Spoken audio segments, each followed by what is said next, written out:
All right, hello and welcome. We're joined today by Fox NFL analyst Tony Gonzalez and former NFL player and scout Bucky Brooks. Let's start in New York, where the Giants have fired Coach Ben McAdoo and general manager Jerry Reese following yesterday's loss to the Raiders. From Odell Beckham Jr.'s injury to the benching of Eli Manning, the 2-10 Giants have had a disastrous season. Today, owner John Mara addressed how the Eli situation influenced the decision. Really had no effect whatsoever. 2-10 is 2-10, and obviously the public reaction to that was not pleasant, but that really didn't have any effect on our decision. Of course I'm embarrassed. 2-10, there's no defense for that, particularly when expectations were so high. But Giants don't fire people in season, Colin, 2-10 or whatever. But anyway, did Ben McAdoo get a raw deal here? No, I mean, the New York Yankees now have their 35th manager. This is a big boy job, and this is the reality of it. The Yankees have fired multiple managers, in season. So, listen, this is a cleaning house time. It's okay. I always felt McAdoo was a 2 masquerading as a 1.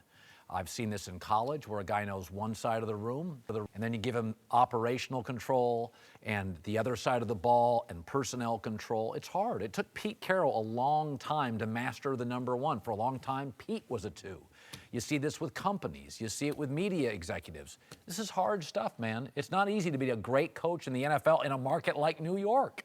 Listen, I watched that game yesterday, and the optics of Geno Smith playing for 4 quarters and Eli Manning standing on the sidelines, it was like, holy cow. I thought they were doing this to play the rookie. And so I think I'm going to defend John Mara because I think a lot of people are attacking him because he was involved in this decision benching Eli Manning. But you pay people like Jerry Reese and Ben McAdoo so that ownership doesn't look foolish. John Mara is not down in the guts of this. He's paying Jerry Reese and Ben McAdoo to be down in the guts and know the details and know how this is going to play optically.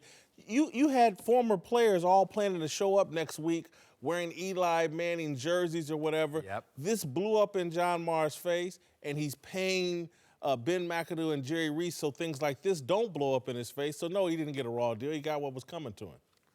I mean, I think it's a tough situation. When you evaluate the coach, you're looking at communication, production, and performance, and all those areas he failed. Doesn't communicate with the team, doesn't communicate with everybody. The way he threw players under the bus, he didn't really endear himself to the squad. When you look at this offense, 28th in offense, 31 in points, defense 32nd. You talk about a team that struggled scoring over 30 points since he became the head man.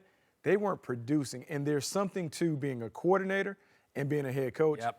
Nice coordinator, not necessarily head coach. Yeah, what do you think he's going to do with his key card now that he can't get to it? How much would you? I bet that can go for a lot of money on auctions, right? You know, when I look at Ben McAdoo from the beginning, you think what an ego, you know? And I know great coaches, great men, great whatever people, women included. Like you have to have somewhat of an ego, but I mean just to throw everything on one of legacy-wise, a Manning, an Eli Manning who won 2 Super Bowl rings. And this is what the chance that you take. And I'm wondering if he knew that, though. And I'm thinking, you know what? I rolled the dice. It did not work. It backfired tremendously in his face. And, you know, Eli Manning looks like he'll probably start next week, I would think. I just think definitely he got what was coming to him. This is part of the risk you took. It was an uncalculated, foolish risk as far as I'm concerned. It was unwarranted. But, yeah, he got what he deserved, and this is how it goes. We've had in the last week, Greg Schiano had a job and lost it. And Ben McAdoo had a job and lost it. Both the influence of social media. This is the new reality. I don't blame this on social media. I don't think social media had really anything to do with this. I just think, honest to goodness, the guy benched Eli Manning, who beat the Patriots twice in the Super Bowl, brought you 2 Super Bowl championships, for Geno Smith. Geno Smith is not your future. And so it was one thing to sit here and talk about it on Friday, but if you watched it on Sunday, it was like, wow, my head was like this is crazy. They didn't even dress the rookie quarterback. So this was their plan, and I'm sitting there going, Ben McAdoo, what would you think? What was Geno going to do? Remember, he was going to show up and be Russell Wilson on Sunday? No, but Mr. Mara said they didn't expect this kind of reaction. If there was no social media, remember, we now have 25 years ago, you didn't have talk radio like this. You don't have Twitter.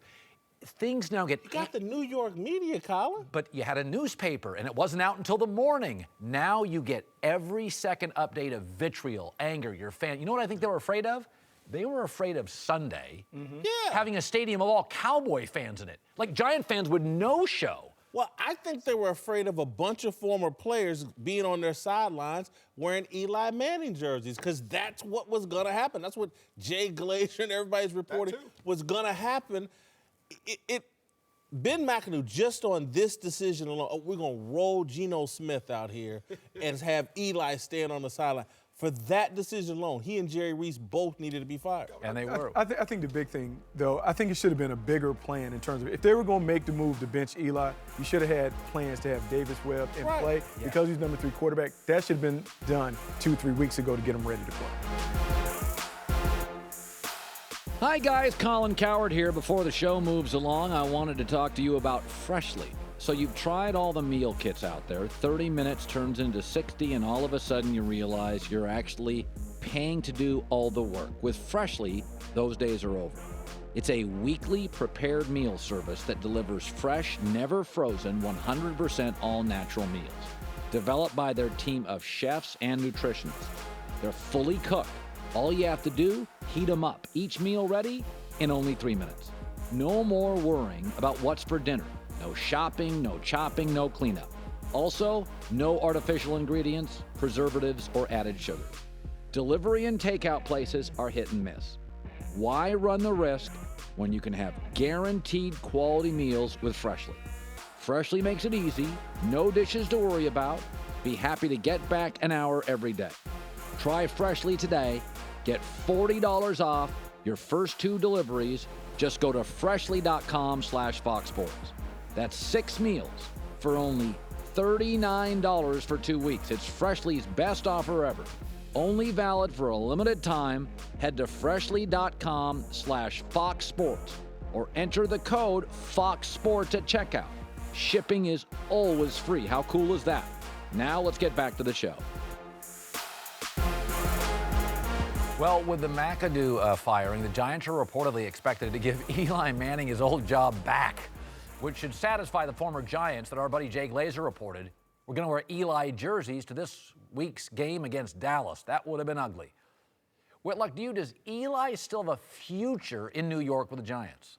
It's crazy. He's got a future this week and I think the rest of this season. But if I were the Giants, and I say this with all respect to Eli and the Mannings, whatever, but I want to move on next year. Yeah. But I'm not sure if they can contractually.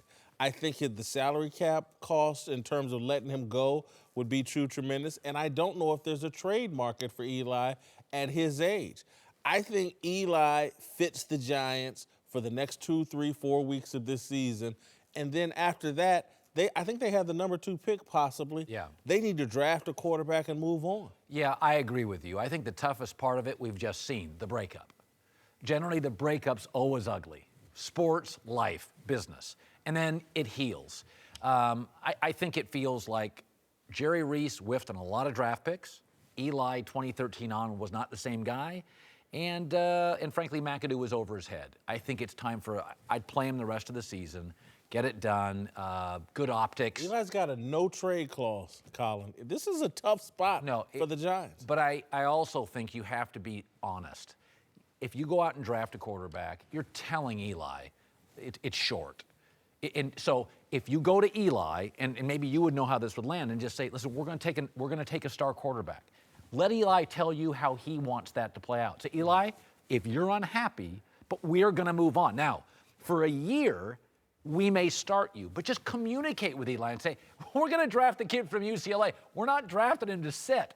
And let's see how Eli feels about that. Because if Eli's not on board, when Eli, you saw those, he almost cried. Yeah. That's what really made people angry, because he'd been such a good soldier for that football team. Mm-hmm. Well, go ahead. No, I think here's the thing. I think we can't allow our emotions to get caught up when we're evaluating Eli. Eli's a declining player. Eli's at the end of the run.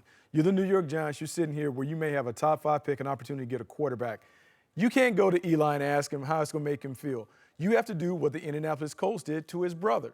They moved on. They let him go. It was ugly initially, but they got Andrew Luck, and the franchise was able to bounce back. The New York Giants have an opportunity to get a quarterback. I think there are 2 quarterbacks that could be in this draft that could allow them to move on quickly. If they do that, I don't think you have to involve Eli. You have to make it ugly, get rid of him, and then move on with a new quarterback as a franchise guy. So I don't know off the top of my head, and maybe you guys do too, but what is the cap implications? Because like you said, I think it that's costs a him big deal. $12.5 million if you just let him go. If you let, okay, that's a Next year or lot next of year. money to go against your cap, but maybe it is worth it at this time. But I agree with you, and at least for me, as the veteran player, please come talk to me. I have no problem.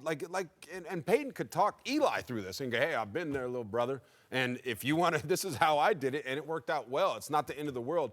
But I would love to have that communication, and I would expect it for what I've done for that franchise and that whole community. I would expect them to at least come to me because give me a chance. I won't give the headache. Let's be crystal. If Jim Irsay, the owner of the Colts, were sitting here, he would say, I communicated with Peyton, and it still was ugly and painful.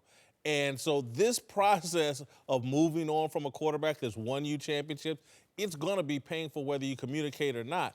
Because, listen, Eli's in just as much denial as any other man or woman in the planet. We all think we're the best-looking people in the world. Eli still thinks he can play at a high level. I think we just saw that, though, because we're saying that Eli got benched. The original plan was not to bench him. It was just to take him out of the game at halftime and have some other guys go in so they could evaluate him.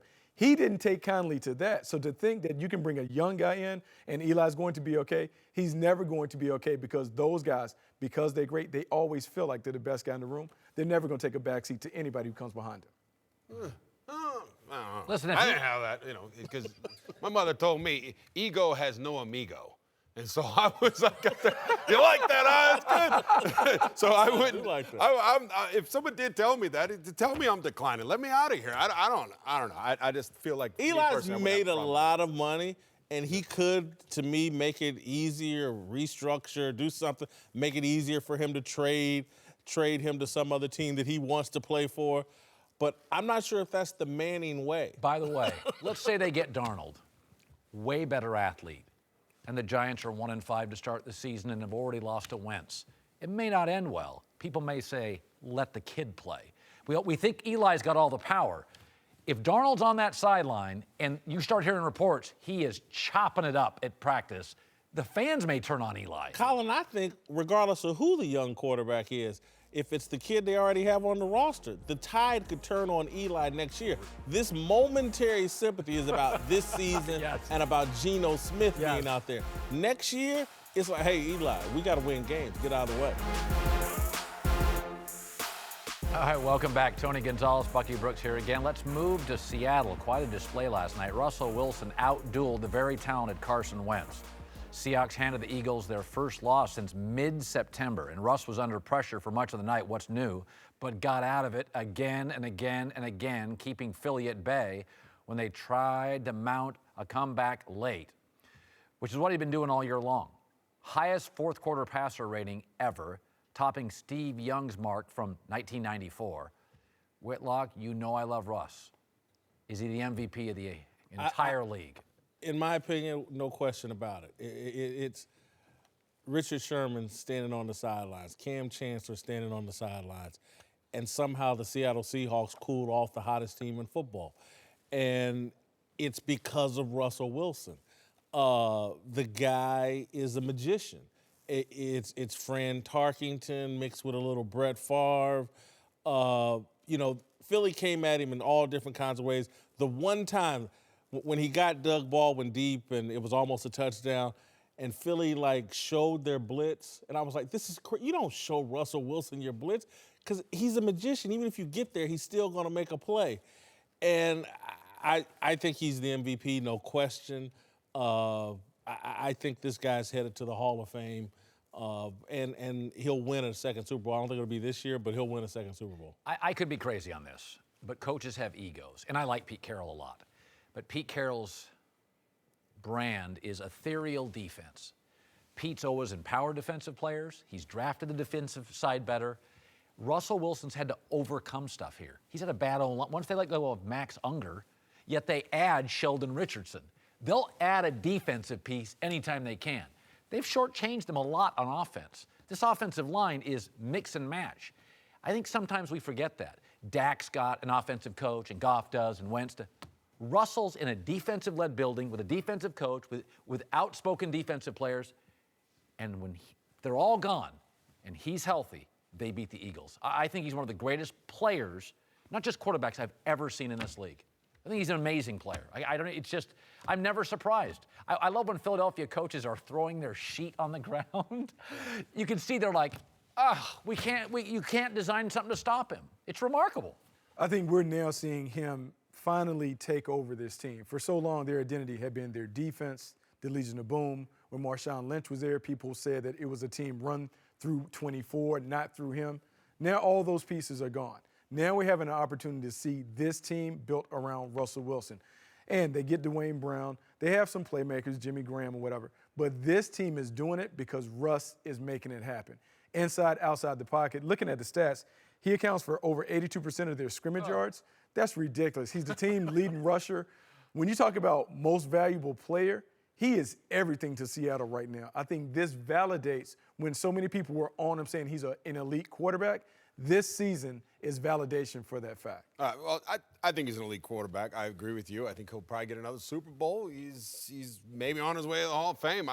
But yeah, as far as MVP of the league right now, I think he's up there. He's certainly in the conversation, but I'm still going to go with Tom Brady. And the reason why is because all the injuries that have happened over there, it's not like his offensive line has been that great. I know it's the boring pick, and it's not the sexy pick because he's such a great, phenomenal football player. But he played outstanding last night. Make no mistake about it. But Let me tell you the what Golden tips, Boy gets my let me tell vote. you what tips the scale in Russell's favor. One guy plays in the NFC and the other guy plays in the AFC. NFC is way better this year. Yeah, the NFC is just so loaded. And again, this was the hottest team in football, and he put a clown suit on them. Their defense was pretty effective last night, and he made things happen. Let's throw this, though. Is Brady, to Tony's point, is Brady become a victim of himself? I mean, even Joe Montana, I said this 2 weeks ago, when is the last time you turned a New England game on in the first quarter? Let's say you missed the first 8-10 minutes, and you were surprised. It never happens. They lead everybody 14-0. I mean, it's just ridiculous. Put Russell Wilson in New England and Tom Brady in Seattle, what happens? Well, you have a different roster. The same thing. I think Tom Brady. Tom Brady without Bill Belichick and dealing with Richard Sherman and that culture in Seattle. Don't act like Pete Carroll is not the second best coach in the NFL, too. I mean, that guy, he knows what he's doing. I love Pete Carroll. I think he's one of the greatest coaches of all time. I'm not trying to knock Brady. But again, if Brady was under that kind of duress. Well, yes. He wasn't he? Well, not that. I mean, I guess your point is, but it should be noted that Pete Carroll would see Brady as a more prolific pocket passer, so they would build it differently. My problem with it's not an unlimited resources, Colin. You got them defensive players. You got the money tied up in. I brought it up here before. He's Duke basketball. Who? Okay, I think Tom Brady is. You know, a lot of people don't like Duke basketball. You go to the barbershop, you don't like Duke. You know why you don't like Duke? Because they win. They graduate 100% or 98% of their players. They're always going to be good. Nobody cares about them because they do well all the time. They want to go for the Michigan. They want to go for UNLV. They want to go for I don't like Duke, and I love Tom Brady. I really do love Tom Brady. How could you not like Duke? Why would you not like Duke basketball? No kidding. Why would you not like Tom Brady? Hey, make that a segment in tomorrow's show. I covered the Fab Five. I covered the Fab Five. That's why. That's why, right there. It proves it, because they win. All right, welcome back. Tony Gonzalez and Bucky Brooks. I'm sorry, that's amazing because I was on the whole Godfather Mafia thing as well, and you did it on your radio show. We won't be mobsters. Let's move to Buffalo, where the Patriots won their 8th straight, blowing out the Bills 23-3. But an even bigger blowout happened on the sidelines, where Tom Brady went off on offensive coordinator Josh McDaniels after the Patriots' first series. The outburst got Twitter wondering if Brady gets a pass for something that Odell Beckham Jr. would be vilified for. Naturally, Odell agreed, tweeting, quote, "Listen, when I say this is the craziest thing someone ever has tweeted or posted to me, because I literally had this same conversation today about the exact same thing or talking about it. There's rules and then there's rules." Cowherd, does Brady get a pass for his sideline tantrum? No, it's not a double standard. It's a different standard. Tom's been in this league for 15 years. He's never proposed to a kicking net. Okay, he's never had throw the ball to me. They're different standards. If Russell Wilson or Brady went over and chewed out their coach, I innately know something happened about the team because they've built up that trust with me. Tom is upset about, I don't know, when Odell Beckham's going crazy, it could be you didn't get me the ball. He's a very emotional player. I don't think, this is an easy thing to take. I can't believe Brady can do this. And Michael Jordan punched the teammate. He's Michael Jordan. When you're the GOAT, standards are, who am I to question Brady's intensity? This would be the equivalent, seriously, of me going on Twitter and saying, women don't respond to me the way they do Tony Gonzalez. I wonder why. I mean, the guy's got 5 Super Bowl rings. Yeah. I mean, you can't, that's it. If you win 5 championships, you get to do stuff that other guys don't get to do. It's just that plain and simple.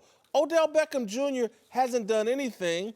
He went on a boat party instead of preparing for the playoffs and then embarrassed himself in that playoff game. Don't hold yourself to the same standards as Tom Brady. Or I'm going to file a lawsuit. I want to be treated like Tony Gonzalez when I go to a bar. I think what they're speaking to is not necessarily an Odell thing. I think a few weeks ago when Cam Newton had the outburst with Ron Rivera, there was a lot of traction in the hot take world about Cam shouldn't go at his coach like that. At the time, I went on your show and we talked about it. I said, look, when you're the quarterback, when you're the franchise guy, the franchise quarterback has the opportunity to talk to the coach like that because we're entrusting the franchise to him. I think what people are saying, Tom Brady has a series of these outbursts that we've seen on display. And because we say, hey, it's Tom Brady, he's won 5 Super Bowls, he can do whatever it is he wants, others are looking like, well, wait a minute, where is the criticism coming when another quarterback does it? How come he doesn't get the same pass that Tom Brady? I understand it. All guys aren't created equal. But the optics looks like Tom Brady always gets a pass in those situations where others do not. But don't the optics look like Cam has always been very emotional? He is. He's a very emotional guy. And so when Cam's emotional, like when I watch him, I'm not sure why. Is it a Cam thing? He celebrates first downs. So my takeaway when Cam's emotional, my first thing is, what is it? When Tom's emotional, it's, that play, Tom's pissed because he didn't have the right group in. I know exactly what it's about. The play wasn't designed. It's not a Tom issue. It's a compartmental. It's a team issue. But I also think there's a lot of, we're kind of injecting what we perceive to happen because now we have more access. There are more cameras. People see things that are going on the sideline. But we're not necessarily giving context because in some of those situations, we think we may know, but we don't really understand what's going on until the sound effects come later. So I think it's more the access allows us to have kind of a peek behind the curtain that we didn't have back in yesterday. First of all, I have no problem with this. And I'm talking about the argument. To me, that's nothing. That and he said it. That happens. He knows that he missed it. You don't have to tell Tom Brady, hey, I missed it. I think Josh McDowell's probably like, you're right, I shouldn't have said that. But they're both emotional guys, so I don't have a problem with that. Odell Beckham saying this, I'm not surprised. Because that's how he does. That's how he views himself. He thinks he's at that level. He said he wants to be the highest paid player in the NFL, period. And, because he's the most popular player in the NFL, one of them, he thinks he's on Tom Brady's level. And this is part of the problem that I think he needs to check. You got to earn that. I'll tell you a quick story. When I was coming back my 17th year in the league, I really didn't want to come back. I wasn't going to come back. Coach Smitty came out to me and said, will you please come back? And I said, well, I'd like to I can't come to camp because I told my son I was retiring and I'm going to go watch him practice, and this is part of it. I already made this promise. I cannot do it, and I won't come back if I have to come to camp. And he said, okay, well, don't worry about it then. Come anyway. You don't have to come to camp. And I felt kind of bad about it. But the more I thought about it is, hey, I deserve this. But I'm talking about standards here. And he went up to the team and he said, all right, guys, Tony's not coming to camp. And you guys can all have that same privilege if you go to 13 Pro Bowls. And that's what it is. 17 years. And play 17 years. And I think that's what it is with Tom Brady. It's a different standard. Let him, he can do whatever the hell he wants. As long as he's producing out there, I don't think anything was disrespectful. It was just like a brother fight to me. There are a lot of these, by the way, at practice. I go to 2 football practices a year. They bark. People bark a lot. Well, again, Odell hears that and says, all right, well, don't get upset when I bark. And my point, win playoff games, win Super Bowls, and we'll overlook damn near anything. Well, Brady's outburst wasn't the only controversy in that game, with Gronk delivering a late hit that put Buffalo's Trey White in concussion protocol. After the game, the Bills called the play dirty, and Gronk went so far as to apologize. Even still, he was suspended for one game this afternoon, though he will appeal. Whitlock, did that hit change your perception of Gronk? No, Rob Gronkowski is a big dumb jock, and there's a lot of them in sports. And big dumb jocks don't have control of their emotions, and he got frustrated and did a dirty play. He's been suspended by the league. And I'm saying this, and I don't want anyone to think that I think I'm better than Rob Gronkowski. I used to be young and dumb. I once beat up a kid at a bar for dancing with a girl I like. Big dumb jocks do big dumb things. Rob Gronkowski just did something really dumb and dirty, and he's been suspended. Doesn't change my opinion. It's almost like my script here. I put goofy great. He's a goofy great tight end. He's not running my locker room. I've never thought of him as a leader. In fact, he sets a bad example for some young players.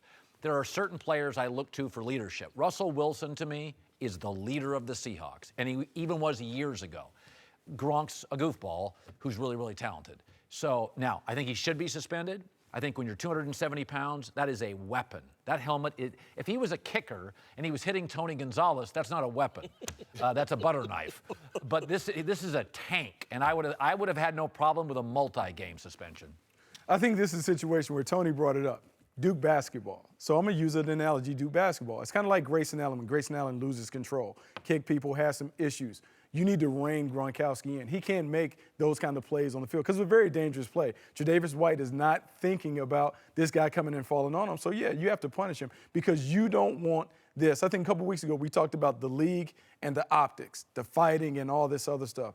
We need to clean all that up. We can't have these guys going rogue and doing their own things in a vigilante justice type situation. Yeah, and what's going on with the NFL this year? I mean, you see something like A.J. Green. You see the fight between Talib and Mike Evans and Crabtree. I'm talking, these are like knockdown, drag-out brawls. I saw that, and I was like absolutely shocked, you know, because I've been there. I've been frustrated on a field before, and you want to go out there and you want to take it out, but even like Marcus Peters throwing that flag up in the stand. This is just a weird year. Now, why would what is going on? I know what's going on. This has been the year, because of pressure from the NBA and declining ratings, it's empowered the players. It's their league. This is why you're seeing it. This is a great point. We've had players throwing flags in the air. The NFL has felt a pressure from the NBA to relate to young people. Let them have fun. Let them celebrate. Why are we blaming the NBA? Why not blame Colin Kaepernick?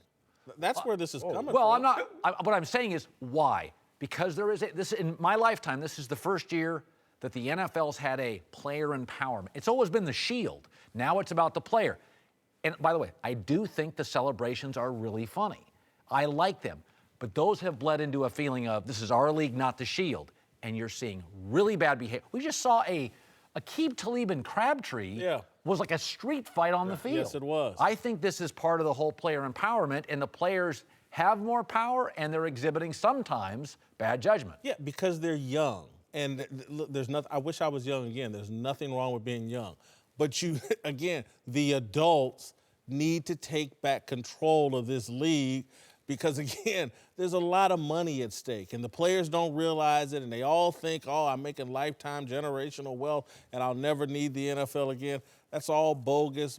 The overwhelming majority of them want the NFL image in great shape so that when you're a former NFL player, people think highly of your career and the league you came from. I think Bucky made a very interesting point that I wish maybe we had gotten into. If I don't want to go too far with it, but to me, Bill Belichick needs to step in here and put some reins on Rob Gronkowski. Rob Gronkowski's been allowed to be Rob Gronkowski, and that's just Gronk being Gronk. Yep. And this is just where Gronk being Gronk leads to, and Bill Belichick needs to reel him back in.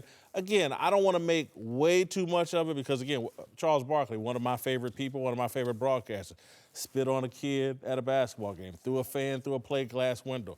Young, big, dumb athletes do young, big, dumb things. But all of us have made excellent points. Belichick needs to reel him in, and the NFL needs to take back control of this league. players are young. They'll do foolish things.